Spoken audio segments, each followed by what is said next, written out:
మార్గదర్శి డిపాజిటర్ల కేసు మీద సుప్రీంకోర్టులో ఈ మధ్యనే తీర్పు వచ్చిన విషయం తెలుసండి మనకి. ఆ తీర్పు వచ్చిన వెంటనే సాక్షి మీడియాలో పెద్ద ఎత్తున రాసుకున్నారు. ఉండవల్లి అరుణ్ కుమార్ గారు చాలా మాట్లాడారు. మార్గదర్శి రామోజీపై కేసు కొట్టివేతను ఆక్షేపించిన సుప్రీంకోర్టు అని, అక్రమాల మార్గదర్శికి గుయ్యమనిపించిన సుప్రీంకోర్టు అని, సుప్రీంకోర్టులో రామోజీరావుకి భారీ షాక్ అని, ఈ విధంగా సాక్షి వాళ్ళు వేసుకుంటే ఇక అరుణ్ కుమార్ గారు అయితే ఇంకేముంది, రామోజీరావుకి వార్నింగ్ ఇది, ఈ దెబ్బకి రామోజీరావు గారు జైలుకి వెళ్ళడం ఖాయం అని మళ్ళీ మాట్లాడాడు. ఎప్పటిలాగానే జడ్జిమెంట్ వచ్చి దాదాపు 10 రోజుల పైన అయినా యాక్చువల్ జడ్జిమెంట్ ప్రతి ఇప్పుడే బయటకు వచ్చిందండి. ఇది 5 పేజీల తీర్పు. ఈ తీర్పును కనుక ఒకసారి పరిశీలిస్తే మనకి అర్థమయ్యే విషయం ఏంటంటే, సుప్రీంకోర్టు వారు ఈ తీర్పు ద్వారా సాక్షి మీడియా వారి గ్యాస్ తీసేశారు, ఉండవల్లి అరుణ్ కుమార్ గారి గాలిని తీసేశారు. ఎందుకంటే ఉండవల్లి అరుణ్ కుమార్ గారి యొక్క ఫేవరెట్ ఎలిగేషన్ ఏంటంటే, ఆరోపణ ఏంటి, రామోజీరావు గారి మీద, మార్గదర్శి మీద రిజర్వ్ బ్యాంక్ ఆఫ్ ఇండియాలో సెక్షన్ 45S అనేటువంటి ఒక నిబంధన ఉంది. ఆ నిబంధన ఉల్లంఘించి రామోజీరావు గారు, మార్గదర్శి డిపాజిట్ వసూలు చేశారు అని. ఈ కేసు 2007 నాటిదండి, వైఎస్ రాజశేఖర రెడ్డి గారు ఉన్నప్పటిది. ఇప్పుడు జరుగుతోంది మార్గదర్శి చిట్ ఫండ్స్ కేసు. ఇది మార్గదర్శి ఫైనాన్షియర్స్ కేసు. ఈ రెండింటి మధ్య తేడా ఉంది. ఉండవల్లి అరుణ్ కుమార్ అప్పుడు వైఎస్ బతికున్నప్పుడు మొదలుపెట్టినటువంటి యుద్ధం అన్నమాట ఇది. ఇప్పుడు జగన్మోహన్ రెడ్డి గారిని అడ్డం పెట్టుకొని ఈ మధ్య చిట్ ఫండ్స్ మీద కూడా మొదలుపెట్టారు యుద్ధం. ఇది వేరే. మనం మాట్లాడుతున్నది మార్గదర్శి ఫైనాన్షియర్స్ అనే కంపెనీ రామోజీరావు గారిది. ఆ కంపెనీ వారు అప్పట్లో డిపాజిట్లు వసూలు చేసేవారు దాని మీద. సో ఇందులో ఉండవల్లి ఎప్పుడూ మాట్లాడేటువంటి విషయం ఏంటంటే, RBI 45S నిబంధన ఉల్లంఘించి రామోజీరావు గారు డిపాజిట్లు సేకరించారు. సుప్రీంకోర్టు వారు ఇచ్చినటువంటి జడ్జిమెంట్లో ఎక్కడా కూడా దాని ప్రస్తావనే లేదండి. ఫస్ట్ పాయింట్ అది. రెండో పాయింట్, యాక్చువల్గా ఏం చెప్పారు సుప్రీంకోర్టు వారు ఈ జడ్జిమెంట్లో, డిపాజిట్లు ఇచ్చారా లేదా అనేది కనుక్కోండి. అంటే వెనక్కి ఇచ్చారా లేదా అందరికీ, ఎవరైతే డిపాజిట్ చేశారో వారికి. ఆ తర్వాత అసలు ఈ కేసు విచారణ అవసరమా లేదా అనే దాని మీద ఒక నిర్ణయానికి రండి.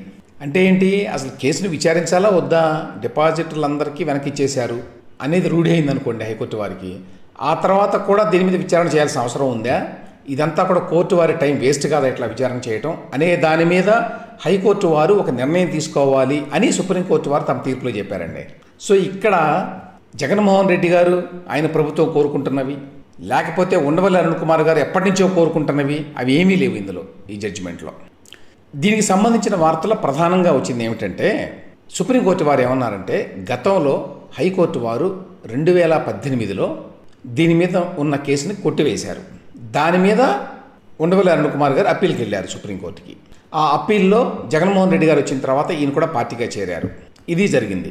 సో ఈ నేపథ్యంలో సుప్రీంకోర్టు ఏమన్నదంటే, హైకోర్టు వారు ఇచ్చిన జడ్జిమెంట్ మీద ఒక కామెంట్ చేసింది. ఏంటి ఆ కామెంటు, ఇంకా కింది కోర్టులో జరుగుతోంది ప్రొసీడింగ్స్, దానిని కొట్టివేసింది హైకోర్టు, తెలంగాణ హైకోర్టు. కింది కోర్టులో ప్రొసీడింగ్స్ని కొట్టివేసే ముందు విశాల ప్రజా ప్రయోజనాల దృష్ట్యా హైకోర్టు వారు 2 చర్యలు తీసుకుని ఉంటే బాగుండేది అని అన్నారు. బాగుండేది అన్నారు. ఏమిటి ఆ 2 చర్యలు? ఒకటి, మెయిన్ ఆరోపణ ఏంటి, RBI నిబంధనలు ఉల్లంఘించి ఈ మార్గదర్శి ఫైనాన్షియర్స్ అనే కంపెనీ డిపాజిట్లు కలెక్ట్ చేసింది అని కదా. కాబట్టి ఈ అంశాన్ని క్లోజ్ చేసే ముందుగా RBI వారి యొక్క వ్యూస్ కూడా తీసుకోవాల్సింది. ఈ కేసుని క్లోజ్ చేసే ముందు వారి వాదనలు వింటే బాగుండేది. అది ఒకటి. రెండవది, అసలు ఒక్క డిపాజిటర్ కూడా ఫిర్యాదుతో ముందుకు రాలేదు అనే అంశం మీద హైకోర్టు ఆధారపడింది ఈ జడ్జిమెంట్ ఇవ్వడంలో. ఒకళ్ళంటే ఒకళ్ళు కూడా మార్గదర్శి వారు మాకు డబ్బులు ఎగ్గొట్టారు, మాకు డబ్బులు ఇవ్వలేదు అని ఎవ్వరూ ఫిర్యాదు చేయడానికి ముందుకు రాలేదు. అసలు డిఫాల్టర్స్ అనేవాళ్ళు ఎవరూ లేరు, మాకు కనిపించలేదు. అందువల్ల ఆ బేసిస్ మీద హైకోర్టు ఈ కేసును కొట్టివేసింది 2018లో. కాబట్టి హైకోర్టు అప్పుడు ఒక పని చేసి ఉంటే బాగుండేది. అదేంటంటే, ఎవరికైనా సరే ఈ డిపాజిటర్లకి మీకు మార్గదర్శి ఏమైనా బాకీ ఉన్నదా ఇంకా అని ఒక పబ్లిక్ నోటీస్ ఇచ్చి ఉంటే బాగుండేది. దానివల్ల 2 విషయాలు మనకు తెలిసేవి. ఒకటి, డిపాజిటర్లందరికీ డబ్బులు ఇచ్చేశారు అనేది ఖచ్చితంగా రూఢి అయ్యేది. రెండవది, అసలు మార్గదర్శికి ఈ విషయంలో అంటే డిపాజిట్లు కలెక్ట్ చేయడంలో ఎటువంటి దురుద్దేశాలు లేవు అనే విషయం కూడా మనకి తెలిసిపోయేది. కాబట్టి ఈ 2 కూడా చేసుంటే ఇంకా బాగుండేది అనేది మా ఉద్దేశం. కాబట్టి హైకోర్టు వారిని మళ్ళీ ఈ కేసుని విచారణ చేయమని అడుగుతున్నాము అని చెప్పిందండి సుప్రీంకోర్టు. అంతేగాని ఎక్కడ హైకోర్టు తప్పుడు జడ్జిమెంట్ ఇచ్చిందనో, లేదు రామోజీరావు అక్రమాలకు పాల్పడ్డాడనో, మార్గదర్శి అక్రమంగా డిపాజిట్లు కలెక్ట్ చేసిందనో ఎక్కడా కామెంట్ చేయలేదు. ఇన్ఫ్యాక్ట్ వాళ్ళు స్పష్టంగా ఏం చెప్పారు ఈ జడ్జిమెంట్లో అంటే, ఈ సాంకేతిక కారణాల మీద మాత్రమే, వాళ్ళు వాడిన మాట అండి ఇది, ఈ సాంకేతిక కారణాల మీద మాత్రమే మేము గతంలో హైకోర్టు ఇచ్చిన తీర్పుని పక్కన పెడుతున్నాము. ఈ తీర్పులో మంచి చెడుల గురించి మేము మాట్లాడడం లేదు అన్నారు. హైకోర్టు వారు 2018లో ఈ కేసును కొట్టివేస్తూ ఇచ్చిన తీర్పు మంచి చెడుల గురించి మేము మాట్లాడడం లేదు. అసలు ఫస్ట్లోనే జడ్జిమెంట్ ఇచ్చే ముందే ఒక వాక్యం రాశారండి. It is clarified at the outset, ముందుగానే మేము చెప్తున్నాము, that the observations made here after shall not be construed as any expression of opinion directly or indirectly on the merits of the case. ఈ కేసులో మంచి చెడుల గురించి ప్రత్యక్షంగా కానీ పరోక్షంగా కానీ మేము మా అభిప్రాయాన్ని చెప్పడం లేదు అనే విషయాన్ని అర్థం చేసుకోవాలి ముందు, మిగతావన్నీ మీరు చూసే ముందు అని మొదట్లోనే రాసింది సుప్రీంకోర్టు.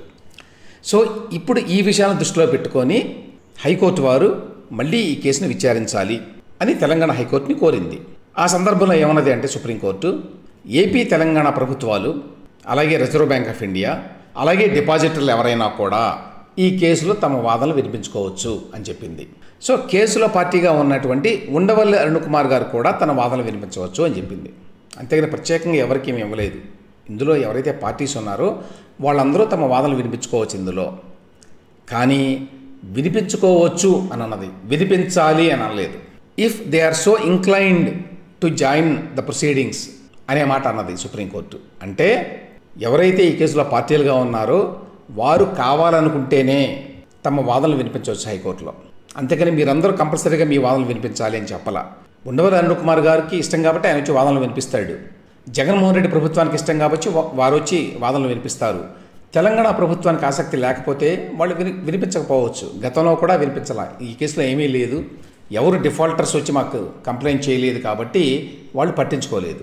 ఇప్పుడు కూడా అట్లానే ఉండొచ్చు. అదేవిధంగా ఆర్బీఐ కూడా జస్ట్ మా ఒపీనియన్ చెప్తాము, ఇంతకుమించి నాకు ఈ కేసులో ఆసక్తి లేదు.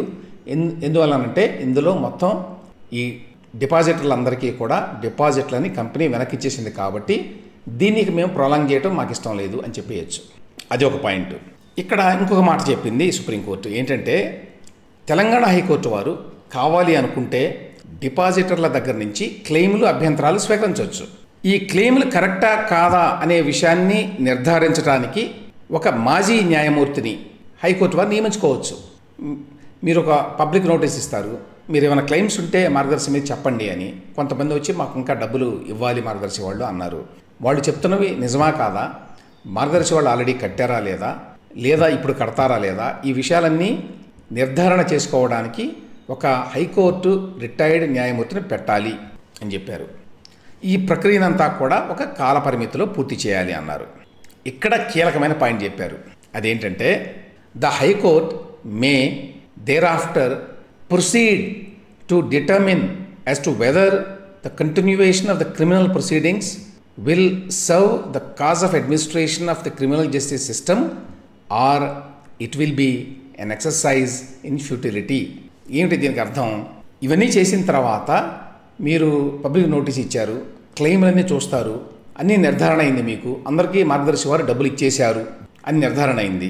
ఆ సమయంలో ఈ కేసుని ఇంకా నడపాల్సిన అవసరం ఉందా లేదా, ఈ కేసుని నడపటం వల్ల న్యాయపాలన జరుగుతుందా, లేకపోతే ఇదంతా కూడా న్యాయ వ్యవస్థ టైంను వృధా చేయడమేనా అనే దాని మీద హైకోర్టు వారు ఒక నిర్ణయం తీసుకోవాలి అన్నారండి.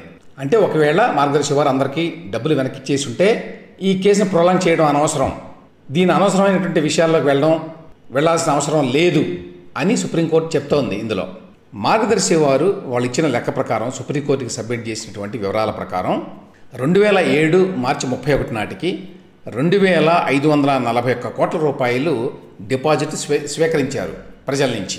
2541 కోట్ల రూపాయలు.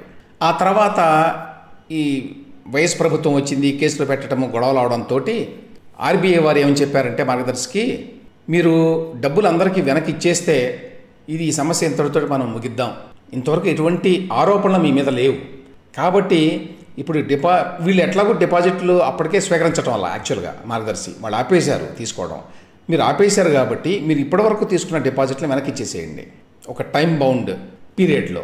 అప్పుడు ఇక ఈ కేసు ముందుకు సాగాల్సిన అవసరం ఉండదు అని చెప్పారు. ఆ ప్రకారం వాళ్ళు 2007 ఏప్రిల్ 1 నుంచి మొదలుకొని 2018 ఆగస్టు 31 వరకు మధ్యలో డబ్బులు ఇస్తూ పోయారండి. ఇంతకాలం ఎందుకు పట్టింది అని కొంతమందికి అనుమానం రావచ్చు. యాక్చువల్గా 2007 నుంచి 2009కి ఇచ్చేశారు చాలామందికి. అయితే చాలామంది వెనక్కి వచ్చి తీసుకోలేదు డబ్బులు మార్గదర్శి నుంచి. ఎందువల్ల? దానికి 2-3 కారణాలు. ఒకటేంటి, మార్గదర్శి మీద అపారమైన నమ్మకం లేదు. మా దగ్గర డబ్బులు మీ దగ్గరే ఉంచి మాకు వడ్డీ ఇవ్వండి. చాలామంది యాక్చువల్గా రిటైర్డ్ పీపుల్ మార్గదర్శిలో డిపాజిట్ చేసేవాళ్ళు. ఎందుకంటే నెలలా వడ్డీ వస్తుంది, ఖచ్చితంగా వస్తుందనే నమ్మకం. ఆ కారణం చేత వాళ్ళు తీసుకోలేదు. 2, చాలామంది చిన్న చిన్న డిపాజిట్దారులు వాళ్ళు ఇక్కడ లేకపోవటమో, కొంచెం డబ్బు ఉన్నది కదా, ఏముంది ఇప్పుడు అర్జెంట్ ఉందని తీసుకోకపోవటమో ఏదో జరిగింది. ఆ కారణం చేత వాళ్ళు ఎన్ని లెటర్లు రాసినా కూడా వచ్చి తీసుకోవాలి వాళ్ళ డబ్బు. ఆ విధంగా కొంత డబ్బు ఉండిపోయింది. సో ఈ డిపాజిట్లందరినీ లెటర్లు రాసి 2018 వరకు వాళ్ళు ఏం చెప్పారంటే 2,596 కోట్ల రూపాయలు మేము తిరిగిచ్చాము అని చార్టర్డ్ అకౌంటెంట్ లెక్కలతో సహా వాళ్ళు మొత్తం ఇచ్చారు. సో 2018 నాటికి ఈ హైకోర్టు, తెలంగాణ హైకోర్టులో ఈ కేసు మీద తీర్పు వెలువడే నాటికి మార్గదర్శి వారు ఈ డిపాజిటర్లకి ఇంకా బాకీ పడి ఉన్న అమౌంట్ 5,33,00,000 రూపాయలండి. ఈ 5,33,00,000 రూపాయలు ఎందుకు ఇవ్వలేదంటే వాళ్ళు దొరకడం లేదు. ఎన్ని లెటర్లు రాసినా వాళ్ళు స్పందించడం లేదు. సో అందుకోసం ఏం చేసింది మార్గదర్శి అంటే ఒక ఎస్క్రో అకౌంట్ ఓపెన్ చేసి బ్యాంకులో ఈ 5,33,00,000 రూపాయలకి బదులుగా 5,43,00,000 రూపాయలు అందులో డిపాజిట్ చేసింది. వాళ్ళు ఎప్పుడు వస్తే అప్పుడు తీసుకోవచ్చు ఈ డబ్బు అని. సో దీన్ని చూసి హైకోర్టు అప్పట్లో 2018లోనే ఏముందంటే మొత్తం 2,541 కోట్లు వడ్డీతో సహా చెల్లించారు. నంబర్ 1 అయిపోయింది. ఇక మిగిలింది ఎంత? 5,33,00,000. ఈ 5,33,00,000కి గాను ఎస్క్రో అకౌంట్లో 5,43,00,000 రూపాయలు పెట్టుంచారు అప్పటి నుంచి. కాబట్టి ఇందులో ఇంక సమస్య ఉన్నది అని హైకోర్టు కొట్టేసింది. సో ఇప్పుడు సుప్రీంకోర్టు వారు చెప్పిన దాని ప్రకారం మళ్ళీ హైకోర్టు వారు ఒక మాజీ న్యాయమూర్తిని అక్కడ పెట్టి ఇవన్నీ ఇచ్చారా లేదా అని ఆ చార్టెడ్ అకౌంటెంట్ లెక్కలని చూస్తారు. తర్వాత ఎవరైనా డిఫాల్టర్లు ఉన్నారా రండి అని చెప్తారు. చూసి ఎవరైనా డిఫాల్టర్లు ఉన్నారనో లేకపోతే ఎవరైనా మాకు ఇంకా డబ్బులు రాలేదనో చెప్తే ఇక్కడ ఆల్రెడీ 5,43,00,000 ఉంది కాబట్టి అందులోంచి ఇస్తారు. ఎవరూ రావడం లేదు, ఉన్నంతవరకు కంప్లీట్గా ఇచ్చేసింది మార్గదర్శి అనేటువంటి నిర్ధారణకు వస్తే అప్పుడు తెలంగాణ హైకోర్టు వారు ఈ కేసుని ఇంకా మనం ప్రొలాంగ్ చేయాలా, క్లోజ్ చేయాలా అని చెప్పి ఒక నిర్ణయం తీసుకుంటారు. ఇక్కడ మనకి అర్థమైనటువంటి లెక్కల ప్రకారం మార్గదర్శి వారు ఆల్రెడీ 99.9% మొత్తం డిపాజిట్లే వెనక్కి ఇచ్చేశారు. ఆ లిస్టులన్నీ ఆల్రెడీ ఉన్నాయి. అవన్నీ ఆల్రెడీ ఆర్బీఐకి సబ్మిట్ చేశారు. అవన్నీ ఆల్రెడీ సుప్రీంకోర్టు కూడా సబ్మిట్ చేశారు. వాటన్నిటిని ఇక్కడ తెలంగాణ హైకోర్టు వారు ఇప్పుడు కూర్చొని చూస్తారు. చూసిన తర్వాత దాదాపుగా వాళ్ళు నిర్ధారణకు వస్తారు డబ్బులన్నీ వెనక్కి ఇచ్చేశారు అని. అప్పుడు హైకోర్టు వారు ఈ కేసు ఇంకా ముందుకు దీన్ని కొనసాగించడం అనవసరం అనేటువంటి నిర్ధారణకు వచ్చారనుకోండి. అప్పుడు మరి ఉండవల్లి అరుణ్ కుమార్ గారి పరిస్థితి ఏమిటి, సాక్షి మీడియా వారి పరిస్థితి ఏమిటి? ఉండవల్లి అరుణ్ కుమార్ మొదటి నుంచి ఏంటి వాదన?